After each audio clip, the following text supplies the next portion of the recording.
Simba the lion carried a heavy burden for such a young lion, as he thought he was responsible for the death of his father.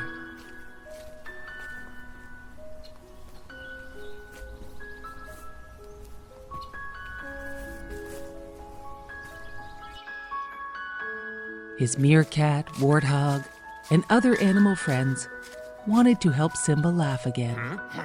"You must put the past behind you," they all told him. "Hakuna Matata." Hakuna Matata means no worries, they told Simba. Soon Simba felt much better as he joined his animal friends.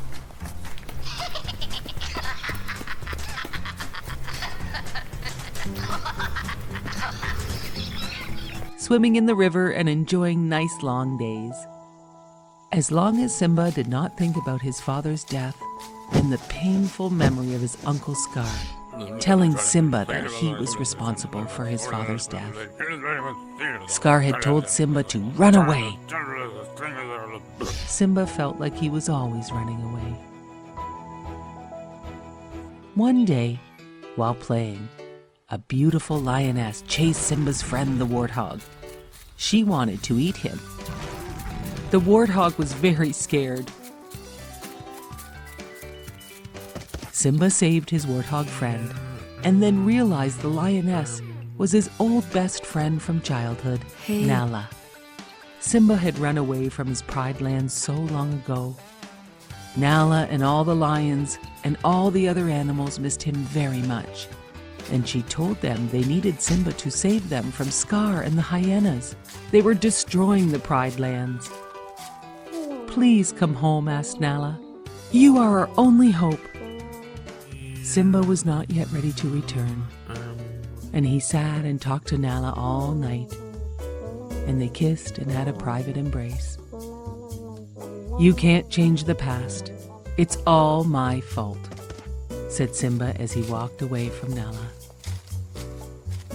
Close by, a wise baboon called out to Simba. "You're Mufasa's son," he reminded Simba.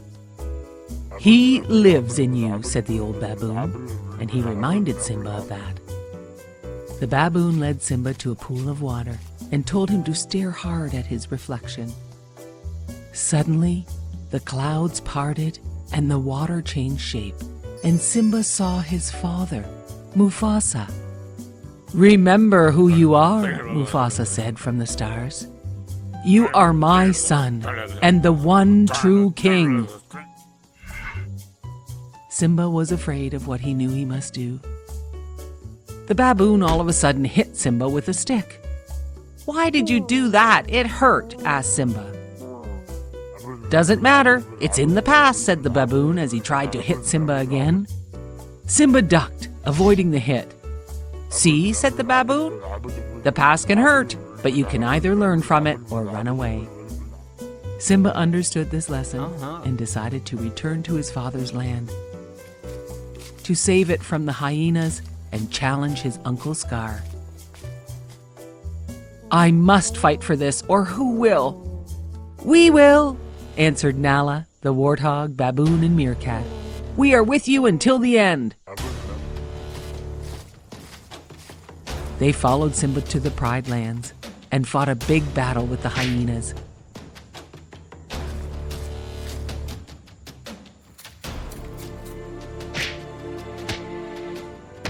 Simba fought his evil Uncle Scar. Scar admitted, "I killed your father, Mufasa." When Simba heard this, a great anger surged through him. Anger for the death of his father. Anger for years of guilt. Anger for the destruction of his home, the Pride Lands. With a great roar, Simba flipped his uncle over the rock. Scar was defeated. Simba roared and finally claimed his rightful place as king. Nala was waiting for him and told all the animals that Simba was now king of the land. As news of Simba's return spread across the vast land, all of the animals once again roamed free. The land began to heal, and Simba and Nala ruled as king and queen.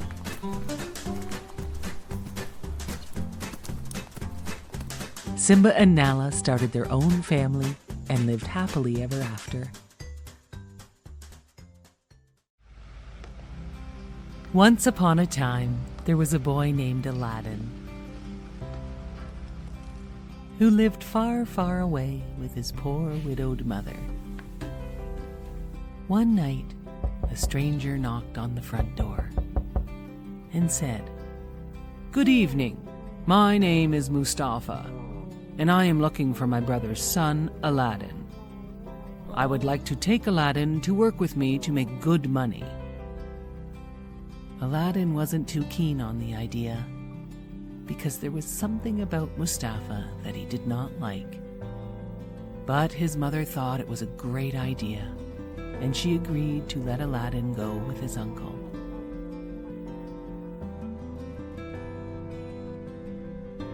Aladdin and his uncle walked for a full day into the desert until they reached a cave with a small entrance. Mustafa was too big to fit through the entrance, so he asked Aladdin to go inside. Aladdin did not trust him and was afraid he might block him in. But his uncle told him there were gems and gold inside the cave. Mustafa told Aladdin he could take as much as he wanted.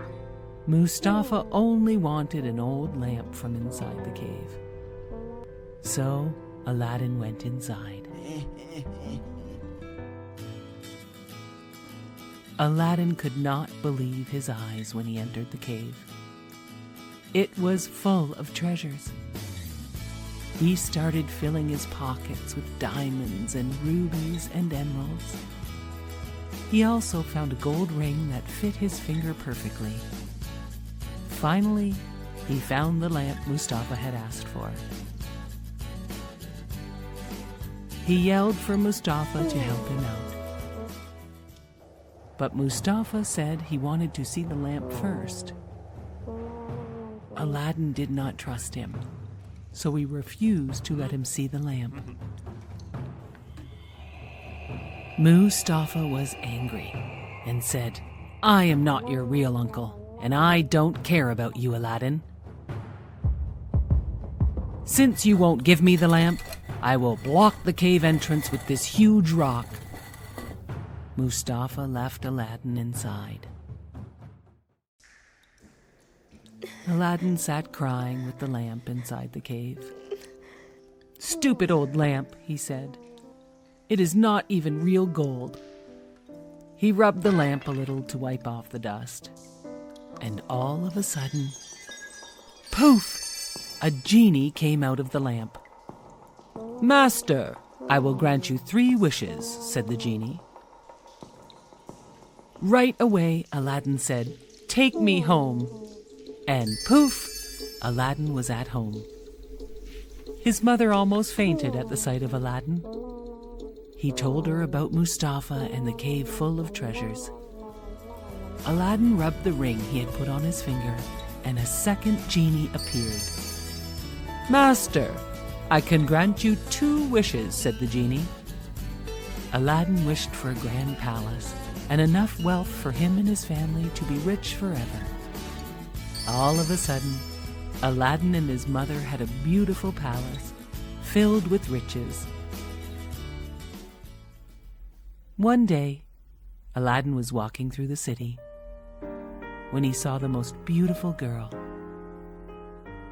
He fell in love with her at first sight.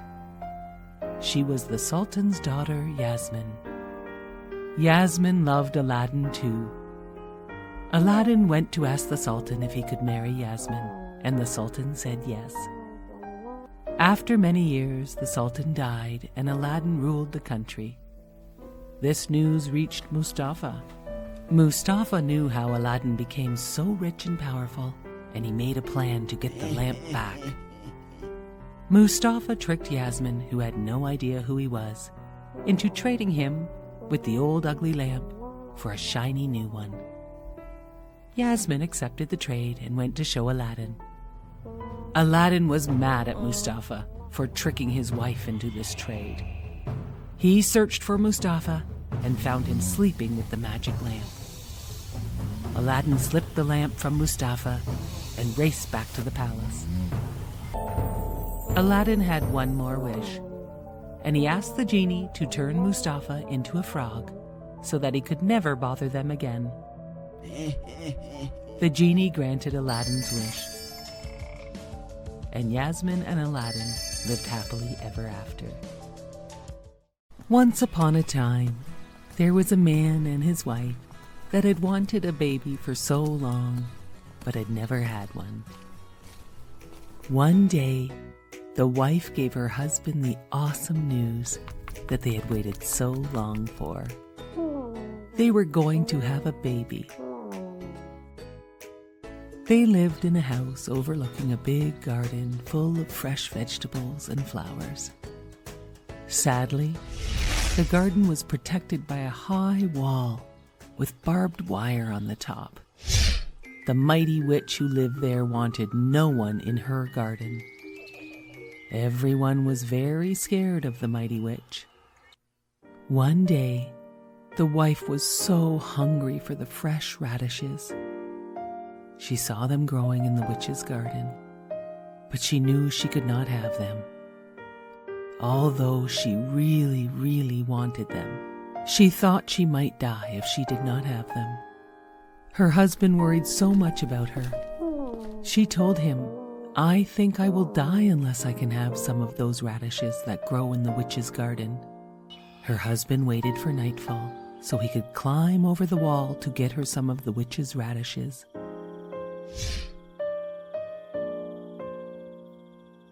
He got her some and climbed back over. She made a big radish salad, and it made her feel so much better. But she knew she wanted more radishes. So her husband snuck over the wall at night to pick more radishes. As he was climbing back over the wall, the witch was standing right below him. "How dare you steal my radishes?" said the witch. "My wife thought she would die if I did not get them for her. I am very sorry." "If this is true," said the witch, "you can have all the radishes you want, on one condition. You must promise to give me your child to raise as my own." The man was so scared he agreed to whatever she said just to get away. When the beautiful child was born, the witch came and took her away, just as she had threatened. She named her Rapunzel, which means radish. Rapunzel grew more and more beautiful every day, and on her 12th birthday, the witch locked her up in a high tower deep in the woods. The tower had no stairs, no door, only a small window. Rapunzel had beautiful long hair that had never been cut, and when the witch wanted to go up to see her, she would cry, "Rapunzel, Rapunzel, let down your hair." The witch would climb up her hair to see her. This went on for years. One day, a prince was riding by the tower and heard Rapunzel singing. He looked at the tower but had no idea how to get in. So he left. But he came by the next day and saw the witch crying, "Rapunzel, Rapunzel, let down your hair." And he saw the beautiful girl who sang, let down her hair for the witch to climb up to see her. The prince returned at dusk and cried, "Rapunzel, Rapunzel, let down your hair." Rapunzel could not believe it when the young prince appeared, and it was not the witch. They fell in love at first sight. They made a plan for Rapunzel to escape. The witch found this out and cut off Rapunzel's hair and hid her away far from the tower. That night, the witch waited for the prince. He cried, "Rapunzel, Rapunzel, let down your hair." The witch threw out Rapunzel's hair, and he climbed up. To his surprise, it was the witch, not Rapunzel. The witch cursed him. "You will never see again. and with that, he was blind. For some time he wandered the forest, hoping to hear Rapunzel singing again. And then, one day, he heard her singing. He followed her voice and found her. They hugged and Rapunzel cried, so happy to see him again. One of her tears fell on his face, and a miracle happened. He could see again. "Oh, I am so happy to see you again," said the prince. And then another miracle happened. Rapunzel's beautiful hair grew back, as long and shiny as it had been. The prince took Rapunzel to his kingdom far away from the witch, where they lived happily ever after.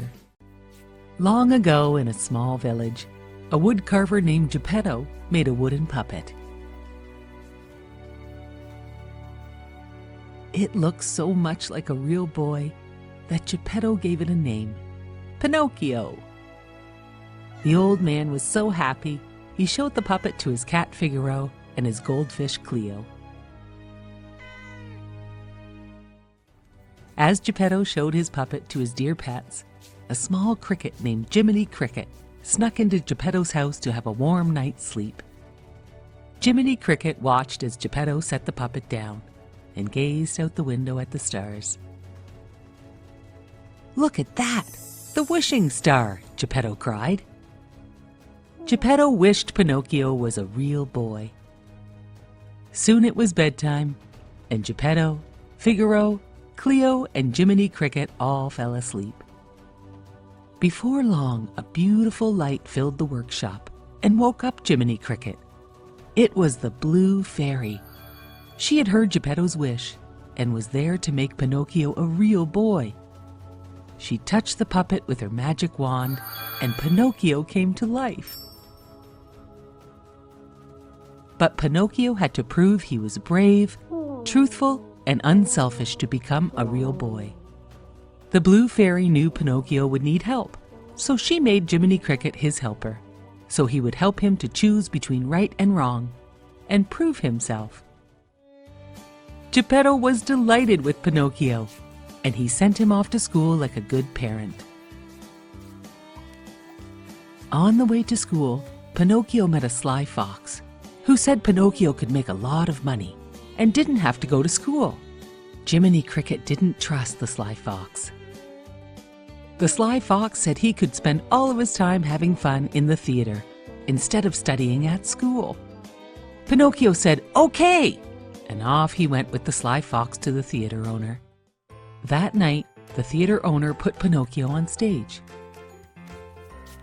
He was a big hit as he sang and danced for the crowd.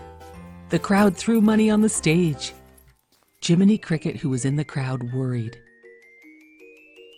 After the show, the theater owner locked Pinocchio up and said, "You will live here and make me lots of money." Pinocchio and Jiminy Cricket wondered how he could escape. Luckily, the Blue Fairy arrived. She asked Pinocchio why he missed school. He lied. She asked him more questions, and each time he told a lie, his nose grew longer and longer. The Blue Fairy reminded him to tell the truth if he wanted to be a real boy. Pinocchio promised he would tell the truth. She fixed his nose and set him free. The next day, Pinocchio met the sly fox again.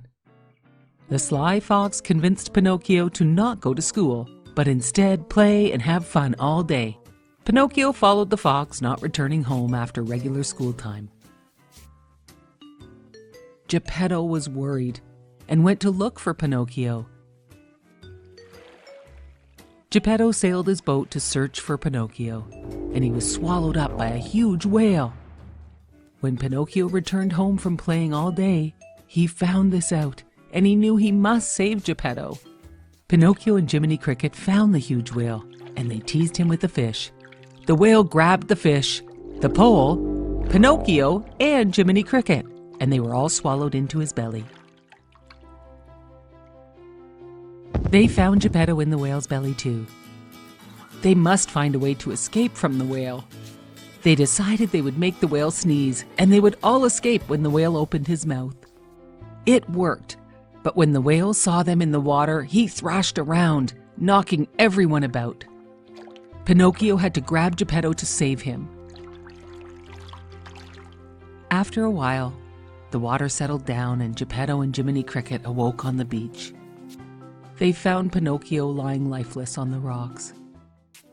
Geppetto was heartbroken, and he carried his son home in his arms, convinced he had lost Pinocchio forever. Back in the workshop, Geppetto and Jiminy Cricket cried, and then all of a sudden, the blue fairy appeared. She touched her wand on Pinocchio and said, "Awake!" Pinocchio awoke, and the blue fairy said, "By saving Geppetto, you have proven yourself to be brave, truthful, and unselfish." "I am a real boy!" shouted Pinocchio. Pinocchio, Geppetto, Jiminy Cricket, and all the pets celebrated and danced as Geppetto's wish had come true. Pinocchio was a real boy.